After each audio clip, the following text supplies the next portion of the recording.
So today, I will be talking about web accessibility and the importance to use semantic HTML to make our applications accessible. And I'm also going to demo some examples of the Aria role and tab index attributes. But what is accessibility? So the web is fundamentally designed to work for everyone, whatever their hardware, software, language, location, or ability.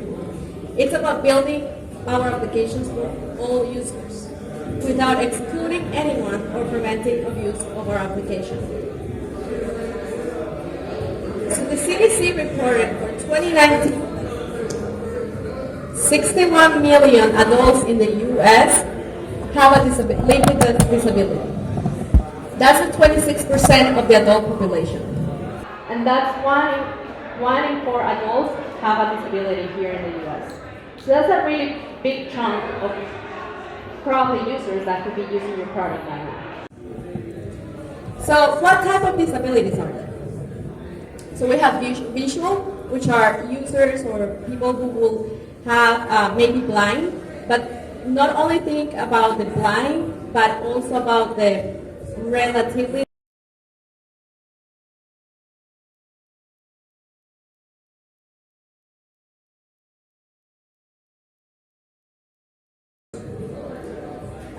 the hearing disability, and these are people who will have problems interacting with a video or an audio content. There's also the cognitive disability, and these are people who may have difficulties learning and remembering information. And I also put in there temporary, and this is very important because you also have to think about those kind of people who, like, for example, they break their hand and they cannot use a mouse, or someone who just had an eye surgery, and so for a little bit of chunk of time they will be not able to see. So why is web accessibility important? It can increase your market, and it increases your audience. The more people that can access your site, the greater your chance of success at your company. You also want to avoid any lawsuits. We have seen the cases of Domino's, for example, lately, who they refused to make their application accessible, and they lost. And now they have to pay a lot of money. There's also has been Target, who were involved on a lawsuit, and they actually made their website accessible after that. There's also H&R. Even Beyonce, she's currently going through a lawsuit because her website is not accessible. So you don't want to be sued. So this is very important. It's also just the right thing to do. We really don't want to exclude anyone to be able to use our products. And it also brings innovation for your product. It actually enhances your company's brand. It reflects a positive image that your company shows that you care for all users and about diversity. And you're actually making an effort for inclusion. So before I begin my demoing, this is the how to navigate with Voiceover. And today I'm going to use Voiceover because obviously I'm on a Mac, and that's the screen reader for Mac or iOS. So to start Voiceover, you do Command F5. To show up the menu, Control Option U. There's also another way to navigate, which is the Tab key, just using the Tab key. But there's also, if you want to select every single element of the page, you need to hold Control Option and then the left and right arrows to navigate, to be able to get to every single element. The first row right there where it says keyboard only, I want you to think about users that do not use a screen reader, but they use a keyboard. So these are two different types of these situations. These users will not be able to navigate with this, with the control option and the right and left arrow. They will only need, and they can only navigate it just using with the tab key. So how can we really start creating our site accessible? And it really starts with semantic HTML. It's very simple, and probably all of you are like, I know HTML. But believe it or not, we tend to use the wrong elements that will actually help to make your site accessible. And one of the first things is giving a page structure. So by giving a page structure, you are giving the users an easy way to navigate websites. And this really starts with these elements. Just the HTML5, header, nav, main, footer, and so on. In the case that you're not using those HTML5s and instead you're using divs, there exists these Aria role attributes that are going to play that role for the div element. So if, for example, I'm not going to use a header, I'm using a div, then I'm going to have to add a role of banner so that way the screen reader will see and let the user know this is a banner. So now I'm going to do my demo in that case,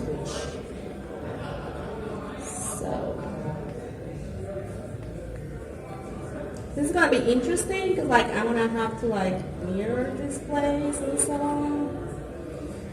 We'll see how it goes. We'll see. Don't know how this is happening. Why is it so small?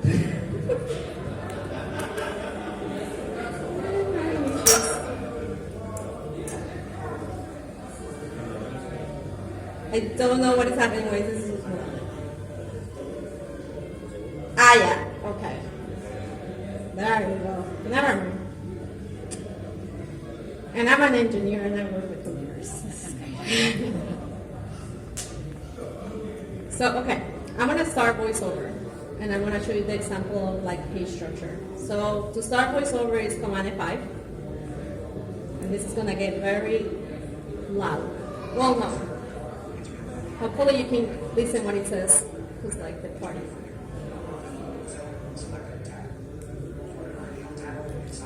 So when I want to display the menu, I do Control-Option-U. See the landmarks menu? So it actually, if you go up and down with the arrows, you can see the navigation and it highlights it. And this is all because they're using proper HTML5 or the proper role attributes. So it actually, I got a navigation right here, the main element. And they also, if you actually click on it, press enter, you'll be located in there. So a lot of users, okay, that's a good idea, maybe. So a lot of users, this is really important to give this spatial structure because a lot of users use this menu to navigate throughout a website. Now,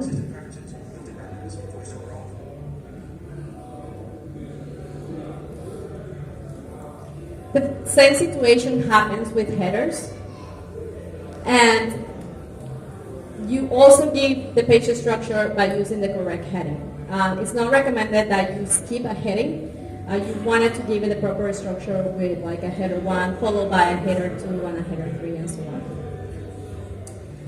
So the other way to start making our site accessible is by using the proper HTML elements, and I like to call those proper UI controls. So, for example, right here, a lot of people make this easy mistake that here we have a submit button, which some people will use a div or a span for that, and actually alter that with the CSS to make it look like a button. But this is not the correct way to make it accessible. You wanted to actually use the correct button element because the button element is going to give you access with the keyboard by default from the browser, and I'll show you that later. So those are the UI controls, and one of them, like I said, is the button.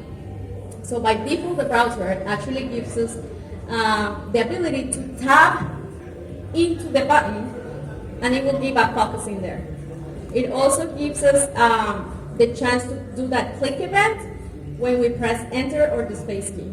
And that it's given by us from the browser. So I'm going to show you right now. This is, I'm sorry if it's a little bit of jumping around, but Okay. So here we have a button right here. So once I'm gonna press the tab key, this keyboard button is gonna be highlighted and it's gonna be focused. So it focuses into there. Right here in my JavaScript, I have this event listener that every time I click on this button, I get this prompt happening, this alert. So if I tap into it and I press enter or the space, I'm gonna get that click event. So I'm gonna press enter right now, and it gave it to me.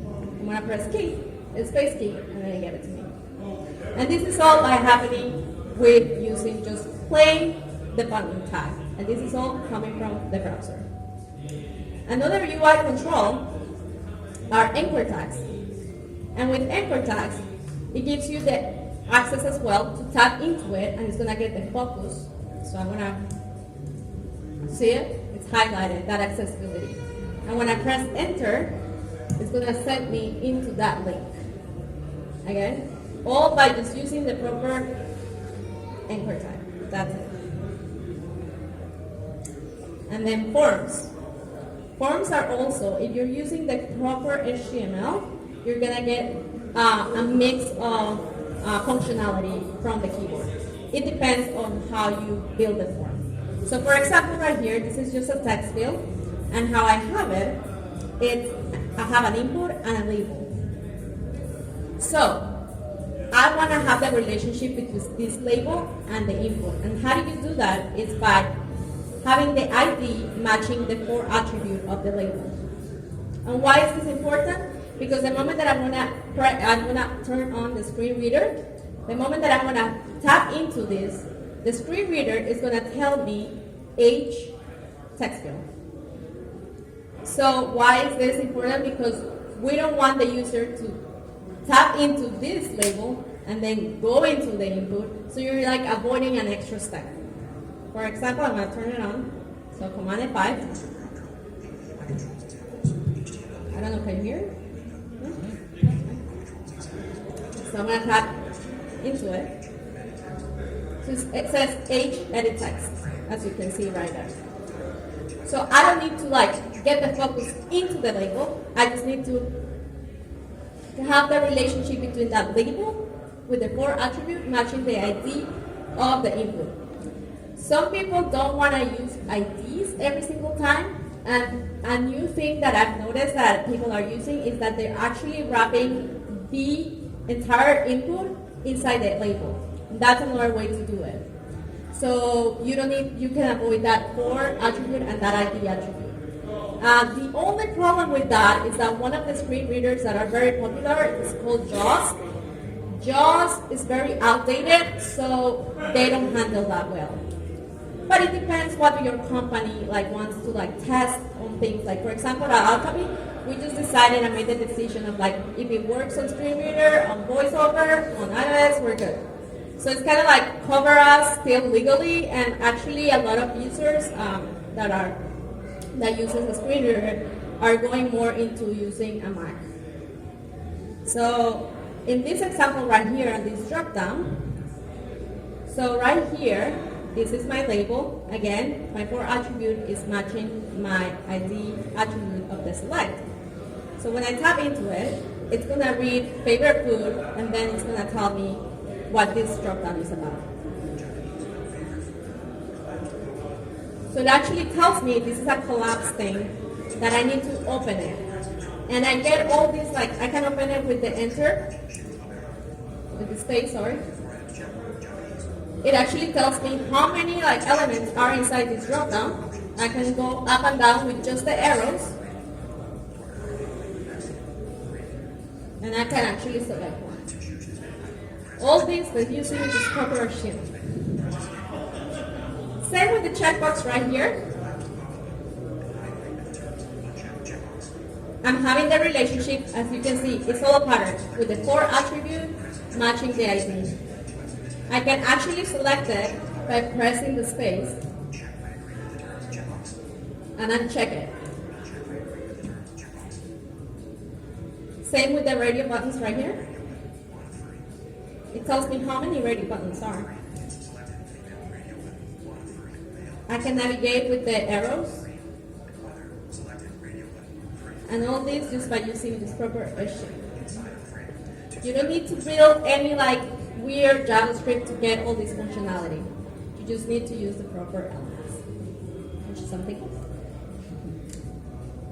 And it's something like, believe it or not, like a lot of people don't know. So okay, now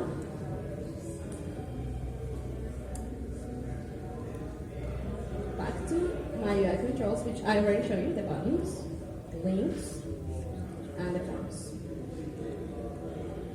So I really want to highlight forms and how important it is that you write like proper HTML, because forms are everywhere. It's what users use the most in our applications, on our websites. Like if you think about it, even Instagram, where you're posting a picture, that's a form. So this is very, very important to highlight. And also, there has been some design pattern sometimes that you will see that people will avoid using like labels.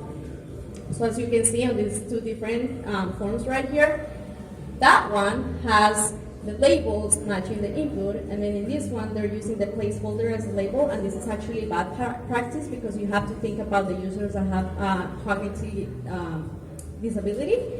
And what is happening that, I don't know if you remember, but the moment that you start typing on an input, the placeholder disappears. So some people may be like, oh, what is it that I'm filling? Like I have no idea, but if the label is right there, that's why you want to do that. So okay, when sometimes native HTML doesn't do the job, these are going to be your savers. So I'm going to demo the tab index attributes, which they're only tab index of 0 and tab index of 1. You can also do the tab index of 2, 3, 4, 5, and so on, and I'll show you. But those you don't want to do, and I'll show you why. I'm going to also demo some Aria attributes, and I cannot go through all of them because there are a lot. There are so many. I'm just going to go through like, the most used cases, and some role attributes. So, I'm going to do my demo right now. Yeah, I'm going through the whole thing again. This is... Okay. This is the last time I'm doing that, probably. Okay, where's my Safari? And I'm using Safari because you always, if you decided to do your accessibility just using Voiceover, the best browser to test this is with Safari. So sometimes, like, you will find, how, some things will work on one browser and some things will not work. And it's the same thing that happens with screen readers. Some screen readers will work. This will work on Chrome, but it will not work on Safari, or vice versa. Always go with Safari. That's our rule in our team. It's like, it works. It doesn't work on Chrome, but it works in Safari. Okay, just go with Safari. That's it. So I'm going to start with tab index. So what's cool about tab index is that allows elements that are not normally tabbable to become tabbable. I don't even know if that's a word, tabbable, but I'll make it up. So as you can see, the buttons, the anchors, and the forms, they had that like focus state in there from the tab key. Some elements don't have that, like divs, spans, paragraphs, list items, and so on. So how can you do those to be tabbable is by adding a tab index of 0. And this is one of most of the common one. You can also do tab index of -1. And tab index of -1, what it's doing is basically, this allows you to like make an element that is tabbable programmatically. So right here, I have a button, right here I have a button that have this method that's called programmatic focusable. So the moment that I'm going to click on that, the list element, this element right here that it says I'm not keyboard focusable but I'm programmatic focusable, is going to get focused just by clicking this button. Also by pressing the enter or the space key from the button. And like I said, there's also tab index of 1, and you can go 2, 3, 4, 5, whatever, and so on. You don't want to do that, and this is actually bad practice. And why is that? Because you can like mess up the order of the tabs. And maintaining that is going to be a pain. So don't do that. I'm just going to show you. So right here, I have a tab index. So let's go back, actually, I'm sorry. So the last tab is going to be the tab index of 0. The first one that is going to tab is the one that's going to be tab index of 1. This is going to be the second one. And the last one will be the first list item. So I'm just going to start tapping into it. So that's the tab index of 1. The next tab is going to be the tab index of 2. And then the last tab is going to be the tab index of 0. Now, when I go into my button that is going to programmatically add that tab index of -1 into this element, it does that. So that's tab index. It's very simple.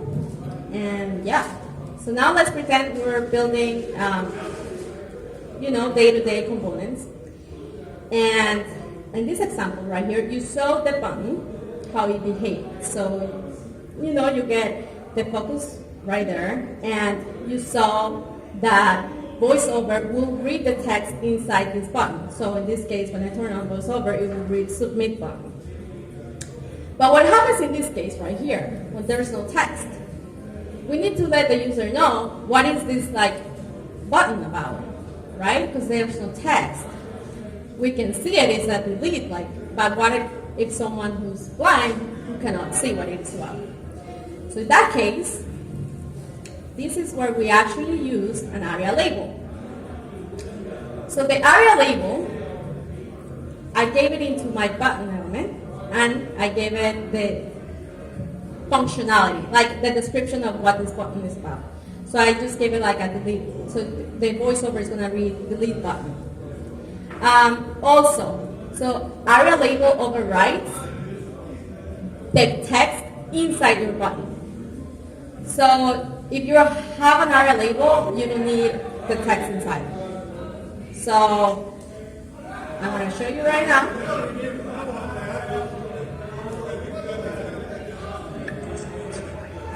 They're having a party.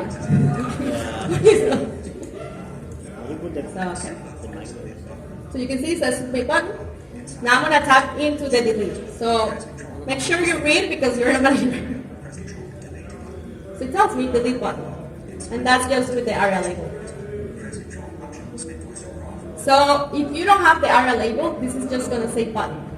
And then the user is going to be like, okay, what is this button about? So you want to be descriptive as much as possible to the user. So that's good, that's awesome. But I noticed that sometimes, or some people use the material design icons, which they're great, and I like them because you don't need to add a class into here and be like, whatever icon name. What they're doing right now is that you can actually just add the name of the element of the icon right there, like that cloud upload that I have, this one, and it will show it. But the problem with that I noticed is that Voiceover was reading cloud upload. So if you're reading the icon to the user, that's bad practice because this is just purely just decoration. The user doesn't need to know about this icon name, and it's useless pretty much. We only wanted to say upload. So in that case, Aria hidden comes in handy. So Aria hidden equals true is going to hide this element from the DOM, and Voiceover is going to completely skip it. Now, be careful to start adding Aria hidden everywhere, because we don't want to do that, because at the same time we want users to be able to have access to our elements. So this is Aria hidden, think about it when it's just purely decorational, and it has no the user cannot click on it, it doesn't give it it doesn't give it any important information. So I'm going to turn my Voiceover on. I'm going to tap into the upload, and it's just going to read upload button. It didn't read that icon, just very good. That's what we want. So now I have a form example right here. And we saw in the previous example how this form is going to behave. So it's going to say new password. It's also going to read the placeholder. It's going to be new password tab and new password test field. But what about this information right here? This is very important to the user. And we want to give that information to the user the moment that they are focusing here. How can we make that happen? Because these two elements are brothers. How can we make that relationship? And this is when Aria described by comes in handy. So Aria described by, it gives the user more descriptive information and making a relationship between two elements that they're brothers.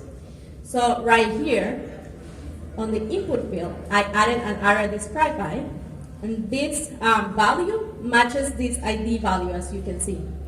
And so it's making the relationship between these two elements. So the user is going to have this information, which is very important to them to know, once they are focused into the input element.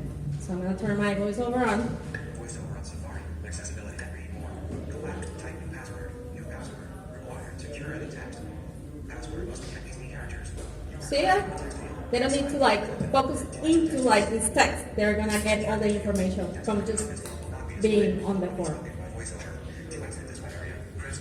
And this is very important because you also have to think about the user experience. And this is, we want them to experience the same as we are. Everybody's. So, okay. This is an important, this is a very common pattern of an accordion. I want to call it like that. It's when you click on it and you get more information. But how can a user know that there's more information inside this element? And this is when you want to use the Aria expanded attribute. So this element, I got it to be a little bit more complicated, I guess. Not complicated, more complex. So because this kind of behaves like a button, because when you click on it, you get more. So I didn't do the button element, which you could also do, but I also did a roll of button. So the screen reader is going to read out loud. This is a button. The problem with that is that you're not going to get that functionality of pressing enter or the space key with it. And you don't get the focus into there. So the roll of button has to go along with a tab index of 0. So that tab index of 0 is going to get the focus into the element. You also have to build with JavaScript the functionality of the enter or the space key. And from the Vue right here, what I'm doing is basically calling the method of the expanding by with the pressing the keys. So I had to actually build that myself. And that's kind of a little bit of a down from the roll up button, but if you are using it, you have to do all this functionality. Sorry. So what is the Aria expanded of false is going to say that this is collapsed. So the user is going to know that they have to press enter in order to expand it. So I'm going to turn voiceover on. And we're going to kick that. They're really having a party. I'm going to turn voiceover on.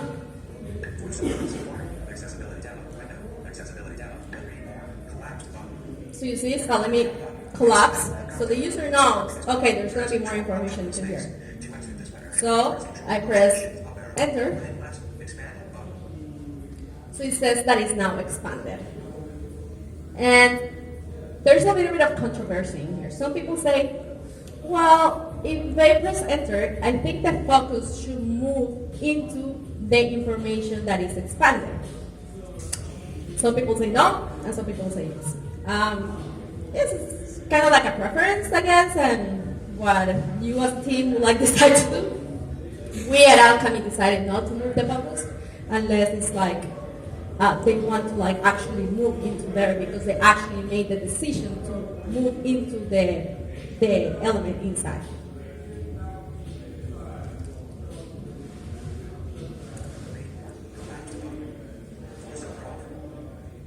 So we start thinking about the experience of the user and a model.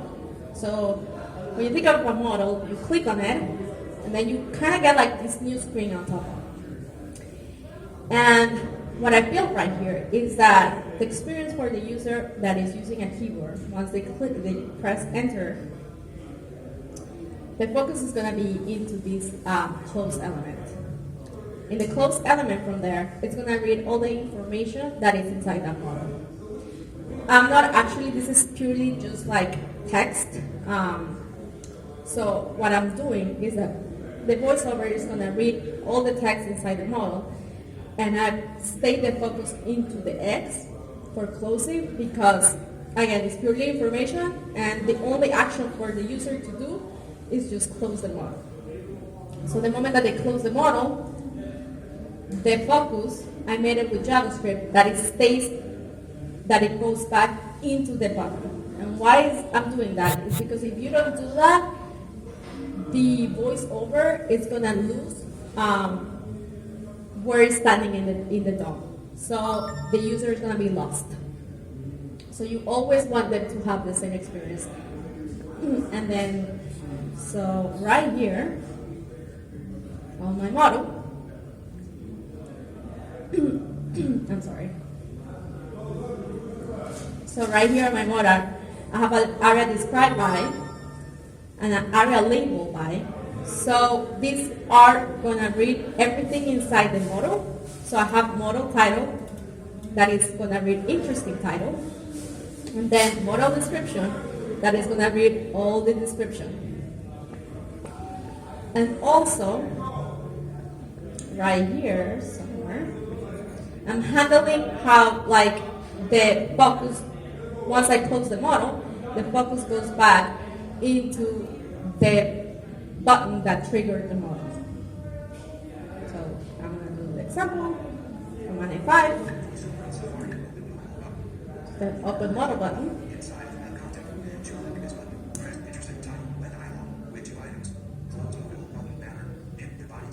So you see, it's reading everything inside of the model, and it's also telling me this is a dialogue, so they know that they've been moved to a model. Once I close into it, I'm back into that button.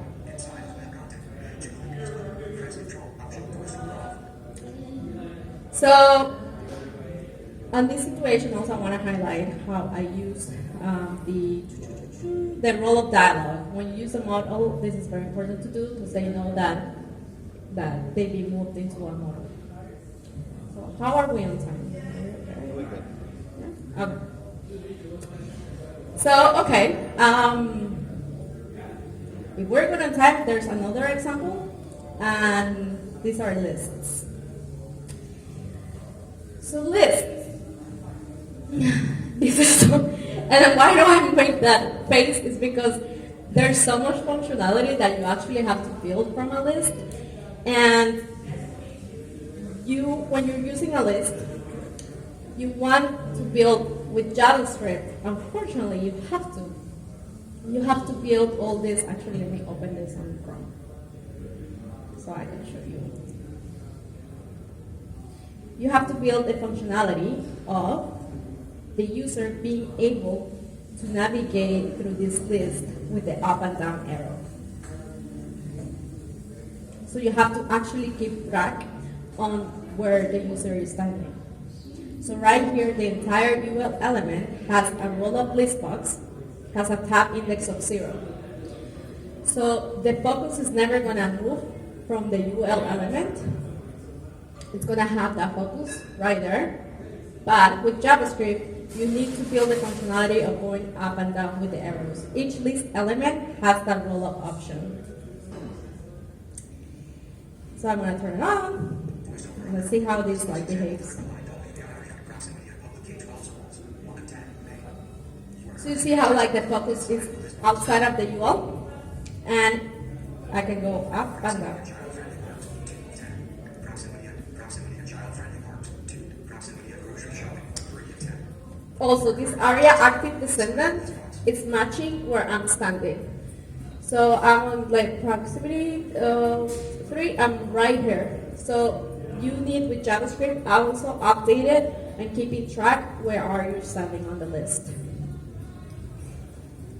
Proximity and fast food, proximity and grocery shopping, 3. Voiceover off. So those were my demo with some components and showing you the tab index and Aria and role attributes. So let me go back into Keynote.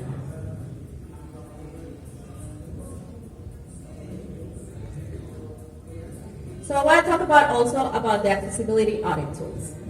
So the ones that we use, or the most common use also, there's Lighthouse, which is the Chrome DevTools, and you can actually scan your entire website, and it will show you a percentage on how accessible is your page. And if you have any like errors, it will highlight you where you should go and fix those errors.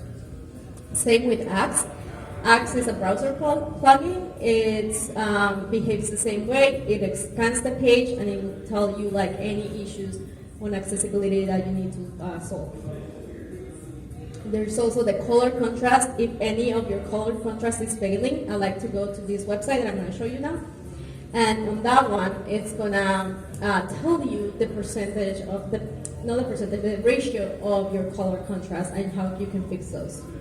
And there's also Color Oracle, that is a color blindness simulator that will show you in real time how like people with like different like color blindness will see your application. Before I show the color contrast, there's the AAA, which is the score of 7.0. This is very hard to like get there. The industry standard is actually the AA, which is the score of 4.5, and that's the one that you want to aim. And of course, you don't want to do the fail. You want to fix those issues. So, I'll show you those. So, okay, go back to my thing.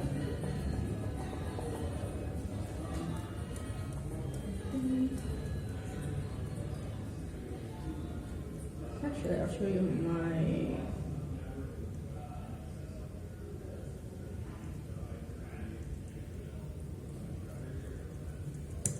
so the Lighthouse. Oh, this is so big. Lighthouse. We go to audit, and then we check accessibility right here, and then you generate it. Oh, yeah. So it's gonna start scanning my application, and then it'll show you, look, my page is 97%. Like, it's just good, and then I should go and like build like fixes the issues, like the ISV attributes is not unique, and I need to go and like fix those and so on. Oh, look, that error of the some elements have a tab index value greater than 0. That's the one that you don't want to use. Remember, don't use tab index of 1, 2, 3, 4. Same with Axe.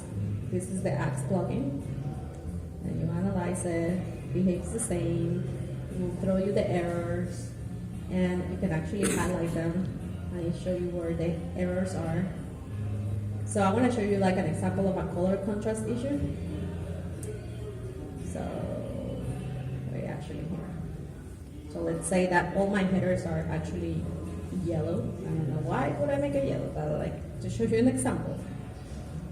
So if I scan it and run again, so it will tell me my element must have sufficient color contrast, and I should show you everything. So where you want to go and fix those are the contrast checker, and this is where you should go and like fix your contrast issues. So if my hex value was this yellow, that's the foreground color, and my background color is white. So you see, they're all failing. So what I want to do is basically like play with this until I actually get the passing. So like I said, you want to pass with the AA, that's the industry standard. The AAA is very, very hard to get.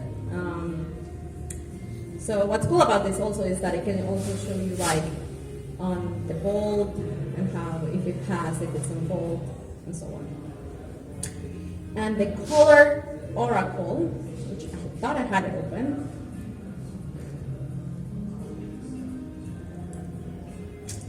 Oh. No. Thought I had it somewhere. It's actually cool. Maybe it's not there. But anyways, the color of Oracle, it's a plugin, you can download it. And it will like actually scan the page and it will like show you on different types of like color blindness, how like users will see your application and the colors of it. I think this is very helpful for like designers. So I wanna like show you, talk to you about browsers and screen readers and why they're very important. So I was using today Voiceover because I am on a Mac, and the browser that you want to test, like I said, is with Safari. NVDA is actually free, and this is for Windows, and the best browser to use is Firefox, as you're working on it on your accessibility tested on Firefox. I talk about JAWS. So JAWS is for Microsoft, and it's actually very common. But the problem with JAWS is that it's very, very expensive. And some companies don't want to like actually purchase JAWS, and they like we have decided that no, we want to like make our application be good for VoiceOver. And the also problem with JAWS is that they're very outdated. They don't like update their software like very often. So a lot of like new attributes like Arias and walls, they might not be supported on JAWS, and which sucks. Like I said before, like the label wrapping the input, JAWS will not support that. Like version like old version from them, and it sucks. And of course, JAWS pairs well with Internet Explorer. There's Chromebox, which is a plugin, and you can use it with Chrome. And then for Android, there's Android Talkback. But I read somewhere that if you have to test only one mobile platform, do it with iOS, because a lot of like the market of users that actually use a screen reader is higher on iOS. So that being said, thank you so much. I hope that helps you. I know this is something that is very new, and there's a lot of information out there. Just go to the web accessibility page and start like playing with the keyboard. How things like that happen. So it's a lot of try and fail, but as long as like the users are able to like get the focus of your element and the users are able to interact, that's very good enough, and you're going to the right path. So thank you so much.